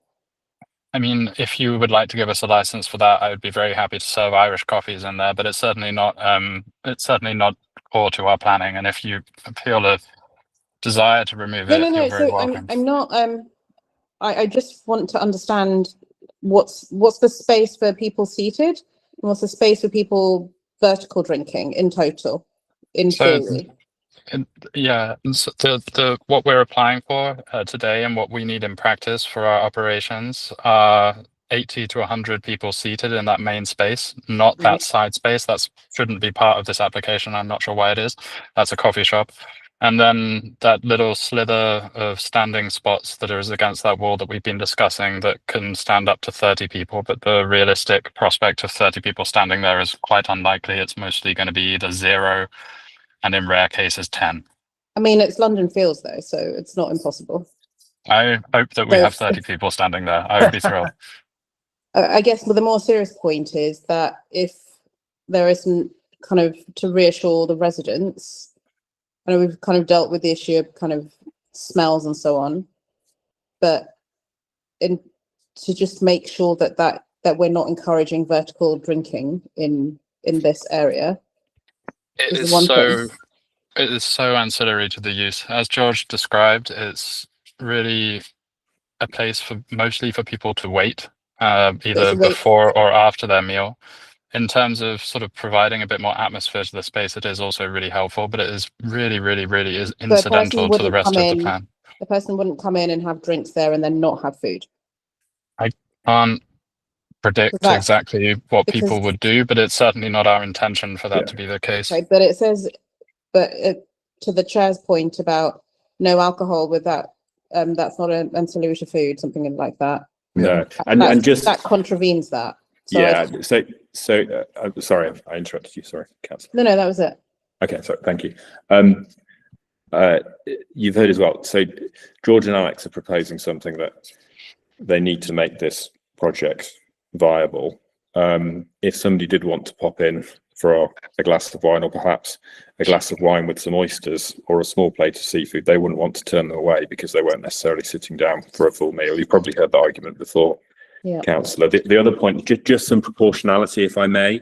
This premises is outside your special policy areas. The police haven't objected. Licensing authority haven't objected. Environmental health haven't objected. There's one objection with respect to Vanessa, and based on the last correspondence, I think we'll hear from her in a moment that most of her concerns were addressed, including this one. Mhm. The main outstanding concern is the extract point. So I wouldn't want extra conditions to be imposed on this based on, in the grand scheme of things, really limited Well, concerns. I know, I'm just trying to understand, I appreciate that, but if there's that, and then, so the other thing I want to clarify, are you saying that you don't want to include this little red box bit with the coffee bar as part of the license? I mean, it would in terms of all of these things, the more flexibility that we have in terms of all of these things, the better for us, and the more likely that we're going to be around serving the community in 3 years' time. But it is certainly not something that is core to our business model at all. And if the council feels strongly I about us don't have a having a feeling either way, license, I just don't understand no, I what mean, you're doing with the space and what's the final that's capacity. that is a coffee shop, Okay. and we So do that's not not need a part of the license for that. license But as I application. said, if it seemingly is part of the licensing application, Okay, but I no, that's believe fine. that was If in it's- error. Okay, so if it is part of the license application, how many people could be seated around the counter area with a drink and oysters or whatever? They definitely won't have oysters because it's a coffee shop, but in principle, there could be 30 people seated there. So 30 there plus 30 on the other side. But I think I want to be clear at this point. If this is going to be an issue for us, I would really like to remove this from the red Yeah. line, because Or it is alternatively, we so could unnecessary in terms of our business model. This Yeah. was mistakenly included in this. So if this is going to become a point of contention, I would, and if it was going to provide any kind of reassurance to the neighbours and yourselves, then I would very much like to just remove it from the plan, because we're not trying to create a bar there or anything like this. This is a coffee shop. It's an outpost of another coffee shop that we already have called Day Trip, which is on Mhm. Halliford Street. It's extremely well regarded. It has the Brazilian #4 national brewers champion behind it. He runs up the place. We specialize in pour overs, which are sort of very time-consuming coffees that are made by hand. Okay. You can see the reviews on our Google Maps. We have, I believe, at this point, over 80 5-star reviews with almost no 4, 3, 2, or 1-star reviews. We're included in many guides as some of the best coffee shops in London, including the Infatuations Guide to the 10 best coffee shops in London. We're also on the European Coffee Trip and have won numerous awards. It's a very serious place. It doesn't need a premises license. Yeah. We're serving coffee there. Does that mean, Jack, that we have to submit a new plan for this? Yeah, or I was just going to suggest that we could undertake to submit a new plan with no hatching in that area. Because what I wouldn't want to happen is if somebody does want to retire to that area for a coffee, an Irish coffee or otherwise, then they could do so, but they have to be seated. I think the concern here is that it's a standing bar, that we could undertake to submit a new plan with no hatching in that area. Suba, do you want to come in and sort of, because the problem is that because we've got that as part of this application, it's actually on the plan. That's, as far as we're concerned, that's what you're applying for. And at this stage, we just can't just take it off. Because it needs to be resubmitted, I think. Is that right, Suba? Or can No, because that's from the existing plan, it's been reduced further, so they can provide an amended plan. It's only the new area cannot be included as part of the application, but the existing plan being removed can be done. Yes, in case if members decide to grant this application, then later on Jack can provide us with an amended plan. Yeah. Okay, so what we'll probably do, Jack, is just take that off and take that area out. This bit here. Take the red. The red line will just go below there. It's just like along here. Yeah. Yeah. Okay. Or alternative. I mean, it's a matter for you, Chair, of course, and Councillor Moira, but we could just undertake now to submit a new plan without any hatching in that area. But it's up to you. But that whole area there, you don't want a license for that, do you? Well, I think Alex is saying that it would be nice to have it if he could, because that would help protect the long-term viability of the project. But if you and the licensing subcommittee are sufficiently concerned about the inclusion of that small coffee shop area in the license demise, then we can undertake to, or you can Alex, ask do us you want to sell remove. Irish coffees or not? Well, of course I do. I mean, it's exciting. I like Irish coffees, but I mean, if it's a problem for everyone, then I'm happy not to serve Irish coffees. Okay. I wasn't planning on serving. I wasn't planning on serving Irish coffees until this evening because I hadn't I realised reckon we should take that off then. Okay. Yeah, sure. Noted. It's fine. Yeah. Okay, brilliant. Excellent. Okay, so just on the just looking for hands here because Vanessa, are you finished, Councillor Moira? Yeah. Yes, I am. Thank you. Sorry, Vanessa, I've got your hand up. No worries. I did actually have a question that's just come up on noise nuisance. I think my understanding now was there might be up to 130 people.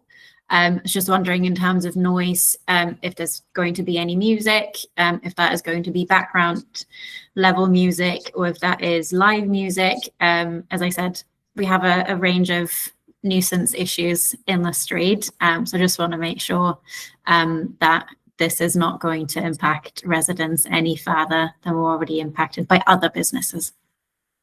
Yeah.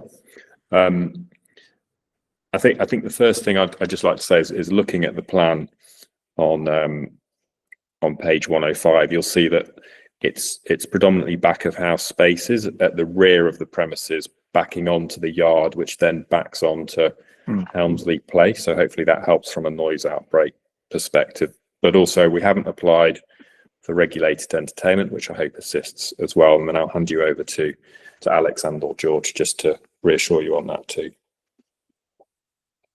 Yeah,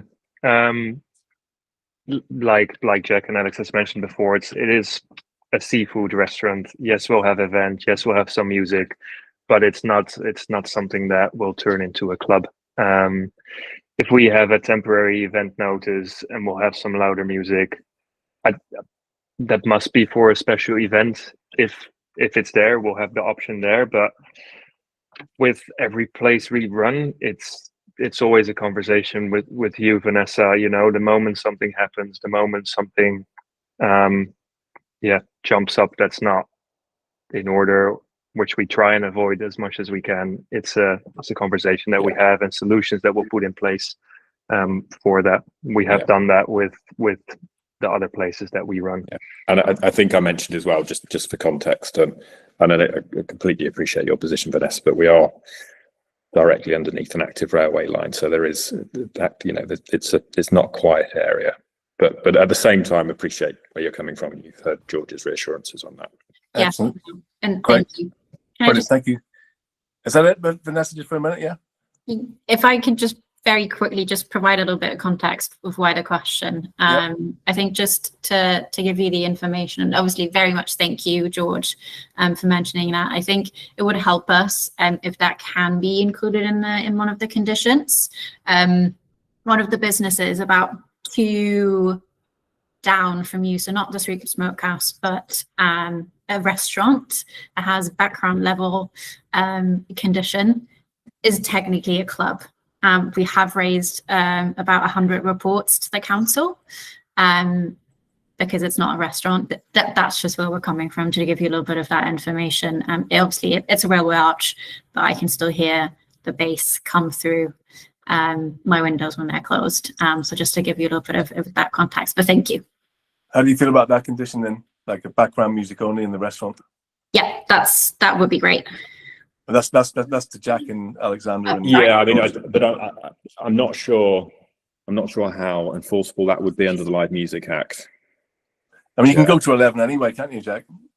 Yeah, well, exactly. So after 11 o'clock, it would have to be back. Up until 11 o'clock, the Live Music Act would apply, which means it's not effectively controllable at that stage unless the license was reviewed and conditions were added. After 11 o'clock, it's got to be background anyway because we haven't applied for regulated entertainment. Yeah. Okay, brilliant. Excellent. I want to talk about smokers now a little bit. Have you thought about smokers and smoking area and all that sort of stuff?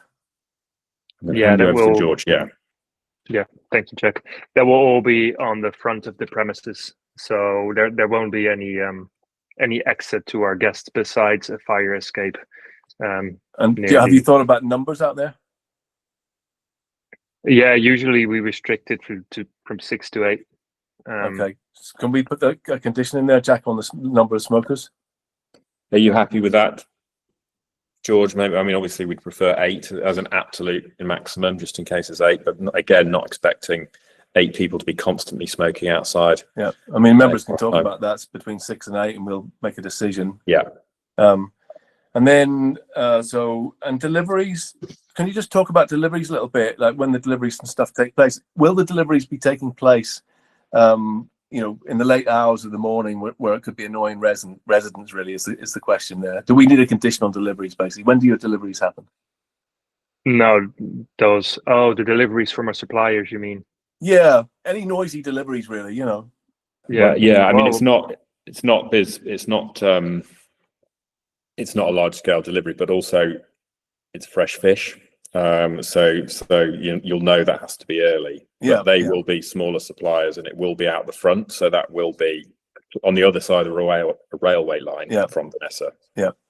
Okay. And then just going back to the numbers again, because obviously in your plan, you've got 12 times 4 tables on there, which adds up to 48. And you've said between 80 and 100. So is there enough space for another 12 tables in there? Which would mean you've got 24 times 4. Yes. So there's a label on there on the plan. Furniture layout is indicative only, and it will be subject to George and Alex fine tuning it when the restaurant's built, if they're hopefully granted a license by you.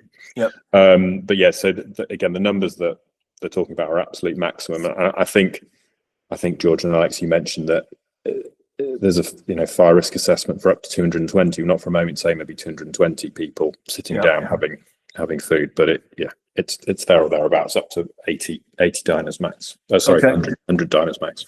Fantastic. And then just the final point really is about it says fish and chips shop. Yeah. You're a seafood restaurant. Yeah. But sorry, you want to do like fish and chips as well? Yeah. Forgive me. We spotted that on the plan just before we joined the meeting. There will, I think there will be fish and chips on the menu, but that was more of a working title of the project early on when these plans were being prepared. Yeah, but it's a seafood restaurant. Okay, so it's not. There won't be like a little hatch, for example, to the side which would be serving fish and chips out of, sort of thing? No. Sadly not, but it's another great idea that I would love to include with the Irish coffees. So Come to I think in licensing future, I'm committees just and going get to some come to ideas. license. Yeah, exactly. I'm just going to come here for concepting ideas in future. So thank you. Okay, members, any further questions? I think we've had enough discussion now. None from me. Okay, so we'll go to closing remarks, and thank you, everyone. So let's start off with Vanessa. Yep. Thank you very much. And yeah, thanks everyone. Also George, Alex, Jack, thank you so much for all of the discussions obviously we've had so far. Really welcome you wanting to make sure it works for everyone. I think the only thing I would say is closing arguments is obviously we're concerned just by trying to prevent public nuisance from either noise or odor, as we've mentioned. So we'll just ask the council to consider conditions that would help us make sure there's no extra odor from fish, specifically if there is fish and chip, that the frying doesn't actually come across to our balcony, as well as obviously the dispersal policy that you've already mentioned will be in place to make sure there's no extra noise from noisy patrons leaving the restaurant. Yeah, I think that's probably it. Yeah, and maybe a condition, Jack, in there about having a number or something on the front, a phone number that people could maybe call if they needed to. Yeah, thank you, Chair. Well, I the mean, residents could call up, just to speak to Alexander or George about whatever. Yeah. Well, I think that's fine. But I mean, we've only, sorry, I delicately put this, but we have only got one objection. So, and that objector, Vanessa, you've got Alex's contact details already, and it is very much an open door policy with George and Alex. And I would say that again, we're being very nice, but thank you, Vanessa, as well, for being very fair. And I'm sure you'll get to know George and Alex, and hopefully become a valued customer with your neighbours as well. I would say though, just to remind everyone, this is a modest proposal. I know, despite what you've heard, it's core hours. It's outside the special policy area. It's in an active railway arch and an otherwise vacant building. Squatters have been there most recently, so hopefully this is an improvement. All of the feedback Vanessa has kindly given will be taken on board, but I would ask that there is some proportionality in respect of any additional conditions you may be considering, because what we wouldn't want to happen is for extra conditions to be imposed that may impact the future viability of this business operation, because you've heard not just with us, but the application before us, things are really tight and difficult. Margins are very small at the moment. So we please ask you to bear that in mind too, because what we've suggested will promote the licensing objectives. Alex, very quickly, do you want to just close off and reassure everyone? And then I'm done. Thank you. In terms of reassurance, we are very, very, very much a fish restaurant. We're not a club. We're not a live music venue or anything like this. I will consider the Irish coffees, that's cool. But on this side of the arch, definitely not in that other small arch. Nothing's going on in there. But no, thank you very much, Vanessa. You have been super reasonable during this whole thing. So thank you for that. I don't know. I think I can speak for George and I saying we're both really excited to open something in the area. I've lived in Hackney since moving to London about 15 years ago. So far we've been based over in Islington, so yeah, really excited to do something in the borough. You're welcome to come with some fish when we open. Excellent. Okay, great, fantastic. I think that's if we open, actually, it depends on you guys, but okay. Agenda item 8 is temporary event notices. There are none today for consideration. So if everyone's content, there's no further business for consideration today at this meeting. So we're now going to draw this to a close. Bang. There we go. Meeting done. So thank you all for attending. Thank you for your patience, Jack, Alexander and George for waiting, and Vanessa for the first agenda item went on a little bit long. So thanks for your patience, and have a good evening, everyone. You too. Yeah, Thank thanks, you, everyone. guys. Bye. Bye. Bye.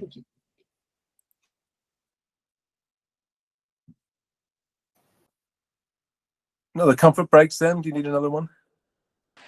Yes, please. Yeah. Okay, let's take Back in a 5. couple of minutes. Bye. All right. Should we take 5, Lynn? 5 minutes. Has the recording stopped? Don't know. Anwar, please can you stop the recording when you're ready?